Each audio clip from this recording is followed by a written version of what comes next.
Gangrape કેસમાં બંને આરોપીને જીવે ત્યાં સુધી કેદની સજા। સુરતના માંગરોળના ચકચારી ગેંગરેપ કેસમાં કોર્ટે બંને આરોપીને છેલ્લા શ્વાસ સુધી આજીવન કેદની સજા ફટકારી।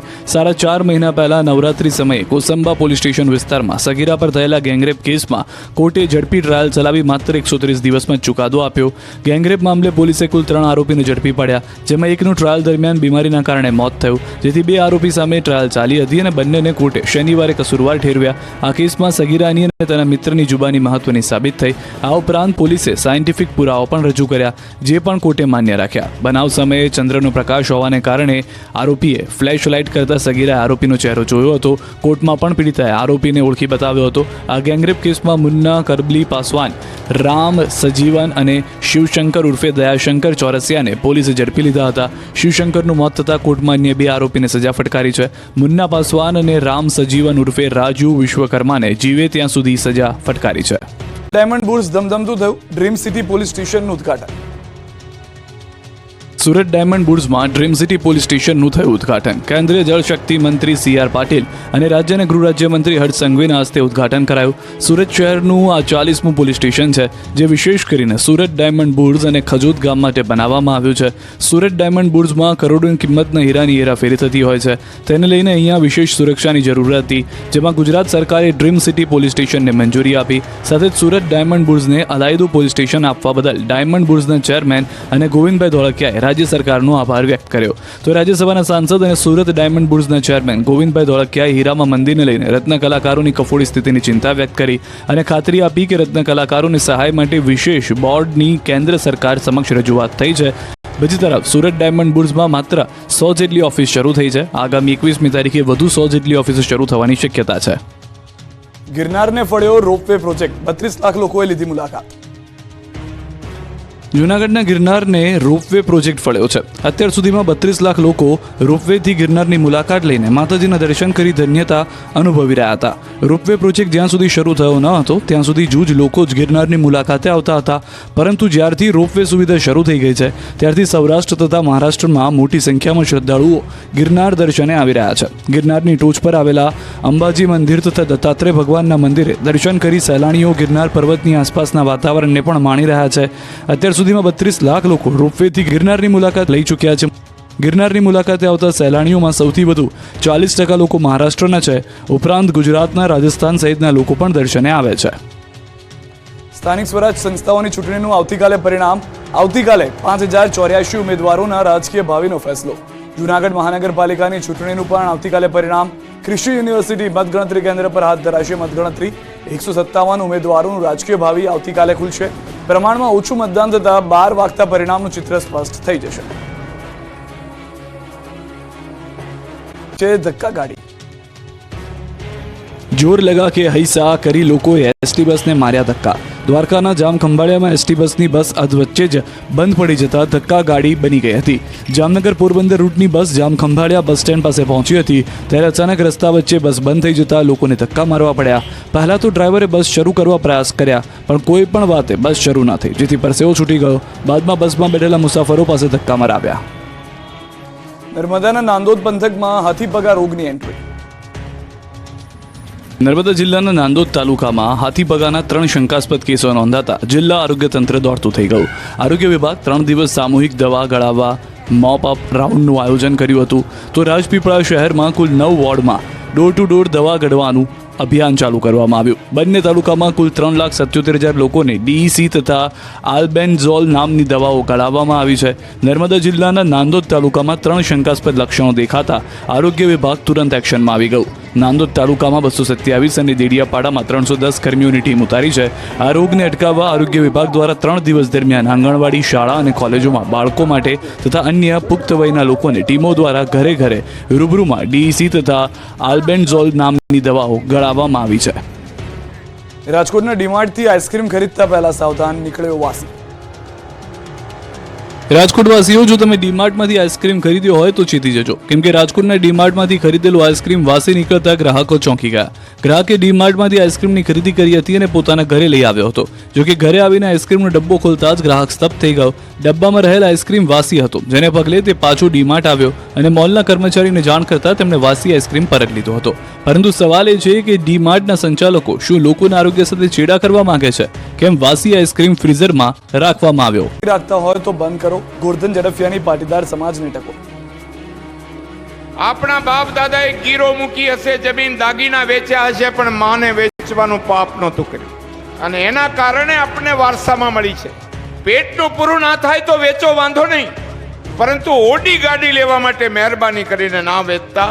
ઘરમાં જો પીળું પાણી રાખતા હોય ને એને મહેરબાની કરીને બંધ કરી દો. કદાચ તમને એવું લાગતું હશે તમે 21મી સદીમાં ગયા, પણ એ દીકરીને પૂછી જુઓ, એના પત્નીને પૂછી જુઓ, એની દીકરી નાનકડીને પૂછી જુઓ, આનાથી પરિણામ શું આવે છે. મહિલા પીએસઆઈ બાદ હવે ગોરધન ઝડફિયાએ પાટીદાર સમાજના યુવાનોને સુધરી જવા ટકોર કરી છે. મહેસાણાના કડી ખાતે ચુવાડ 72 કડવા પાટીદાર સમાજના સમૂહ લગ્નમાં ગોરધન ઝડફિયાએ પાટીદાર સમાજના યુવાનો આવડા રસ્તે ચડી ગયા છે તેની ચિંતા વ્યક્ત કરી. સમાજની વચ્ચે જ ગોરધન ઝડફિયાએ સમાજને સુધરી જવા માટે ટકોર કરી. ગોરધન ઝડફિયાએ કહ્યું કે બાપ દાદાની જમીન ઓડી ગાડી લેવા માટે ના વેચતા, પણ પેટ માટે જરૂર પડે તો જ વેચજો. તો દારૂડિયા બની ગયેલા કેટલાક પાટીદાર યુવાનોને અપીલ કરતા કહ્યું કે 21મી સદીમાં જીવતા હોવાનો વહેમ રાખી ઘરમાં પીળું પાણી રાખતા હો તો બંધ કરી દો, અને ઘરમાં રહેલા દીકરી કે પત્નીને પૂછો કે એનું શું પરિણામ આવે છે. સ્ટેજ પર બેઠેલા આગેવાનોની હાજરીમાં ઝડફિયાએ કહ્યું કે સમાજમાં પરિવર્તન ન લાવી શકતા હોય તો કોઈ હોદ્દા ઉપર રહેવાની આગેવાનોને જરૂર નથી. સાથે જ વિનંતી કરી કે સમાજમાં હવે સંસ્કારની જરૂર છે. સંસ્કાર વિનાની સંપત્તિ કોઈ દિવસ પરિવારને સુખી નહીં કરે. બીજી તરફ ગોરધન ઝડફિયાની અપીલને પાટીદાર આગેવાનોએ આવકારી છે. પૂર્વ નાયબ મુખ્યમંત્રી નીતિન પટેલનું વિચિત્ર નિવેદન. સીદી સૈયદની જાળીને ગુજરાતની સંસ્કૃતિ સાથે નથી સંબંધ. કોંગ્રેસના સમયમાં સીદી સૈયદની જાળી ભેટમાં આપતા હવે સ્ટેચ્યુ ઓફ યુનિટીની પ્રતિમા અપાય છે.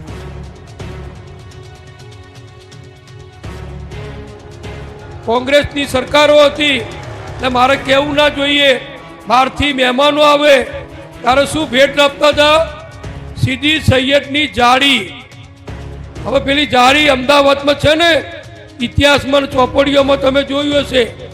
આખા ગુજરાતને કંઈ લેવા દેવા નહીં, ગુજરાતની સંસ્કૃતિને એની જોડે લેવા દેવા નહીં, આપણા સનાતન ધર્મને એની જોડે લેવા દેવા નહીં.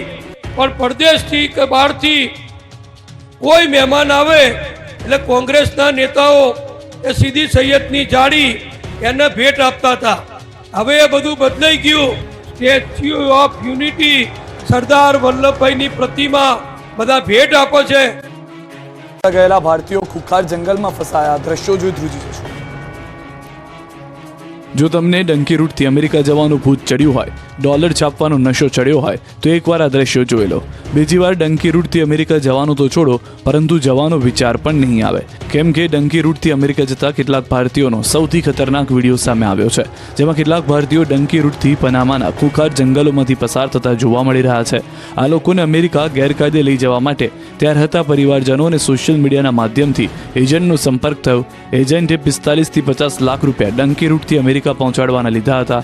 પહેલા આ લોકોને મુંબઈ એકત્રિત કરાયા, ત્યાંથી અલગ અલગ 4 થી 5 દેશમાં લઈ જવામાં આવ્યા, ત્યાંથી બ્રાઝિલ પહોંચાડ્યા, બ્રાઝિલથી બાય રોડ પનામાના જંગલ સુધી લઈ જવામાં આવ્યા. અમેરિકામાં ઘૂસેલા વધુ 33 ગુજરાતીઓની થઈ હકાલપટ્ટી. પોલીસે વતન પહોંચાડ્યા. મોઢું છુપાવીને ભાગતા આ એ જ શખ્સો છે જે થોડા દિવસો પહેલા અમેરિકામાં ગેરકાયદે ઘૂસી કોલર ઊંચા કરી ડંફાસો મારતા. લાખો રૂપિયા આપી ડંકી રૂટથી અમેરિકામાં પ્રવેશી રોલા પાડતા ગુજરાતીઓને લીલા મોઢે વતન પરત આવવું પડ્યું છે. અમેરિકામાં ગેરકાયદે ઘૂસેલા લોકોને ઘર ભેગા કરી દેવામાં આવ્યા છે. આવા ભારતીયોને લઈને પ્લેન અમૃતસર પહોંચ્યું. ત્યાંથી રિપોર્ટ કરાયેલા વધુ 29 ગુજરાતીઓનું પ્લેન અમદાવાદ પહોંચ્યું. માંડવીથી જળ જંગલ જમીન સંરક્ષણ પદયાત્રા નીકળી. જળ જંગલ જમીન બચાવવા માટે આદિવાસી સમાજના લોકો રોડ પર ઉતર્યા. માંડવી તાલુકામાં આદિવાસી સમાજના લોકો રોડ શો સાથે વિરોધ પ્રદર્શન કર્યું. માંડવી તાલુકામાં જળ જંગલ જમીન સંરક્ષણ પદયાત્રા નીકળી. અલગ અલગ મુદ્દાઓને લઈને આદિવાસી સમાજે યાત્રા કાઢી વિરોધ કર્યો. આ વિસ્તારમાં અભયારણ્ય પ્રોજેક્ટની એકના વિરુદ્ધમાં માંડવી ઉકાઈ વિસ્તારના વિસ્થાપિતોના ન્યાય માટે લોકોએ વિરોધ કર્યો.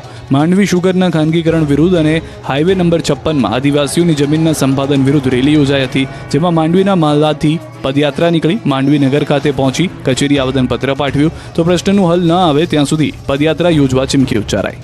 પાલિકામાં ભેળવતા 11 ગામનો હલ્લાબોલ. વલસાડ જિલ્લાની નવી બનેલી વાપી નગરપાલિકાના મહાનગરપાલિકામાં આજુબાજુના 11 ગામનો સમાવેશ કરવામાં આવ્યો છે. જોકે નવા સમાવેશ કરવામાં આવેલા ગામના કેટલાક લોકો દ્વારા મહાનગરપાલિકામાં સમાવેશનો વિરોધ કરવામાં આવી રહ્યો છે. વાંસદાના ધારાસભ્ય અને આદિવાસી અગ્રણી આનંદ પટેલની આગેવાનીમાં કોંગ્રેસના કાર્યકર્તાઓ અને 11 ગામના લોકો દ્વારા વાપીમાં વિરોધ પ્રદર્શન કરવામાં આવ્યું. મહાનગરપાલિકામાં સમાવેશ કરવાથી ગામના લોકોને વેરા વધારા સાથે અન્ય મુશ્કેલીઓનો પણ સામનો કરવો પડશે તેવા બહાને મહાનગરપાલિકામાં આ ગામનો સમાવેશ નહીં કરવાની માંગ ઉઠી છે. વાપીમાં વાપી મહાનગરપાલિકાના ઘેરાવનું આંદોલન કરવામાં આવ્યું, જે નિમિત્તે વાપીના મધ્યમાં ઝંડા ચોક યોજેલી રેલીમાં મોટી સંખ્યામાં લોકો પણ જોડાયા હતા.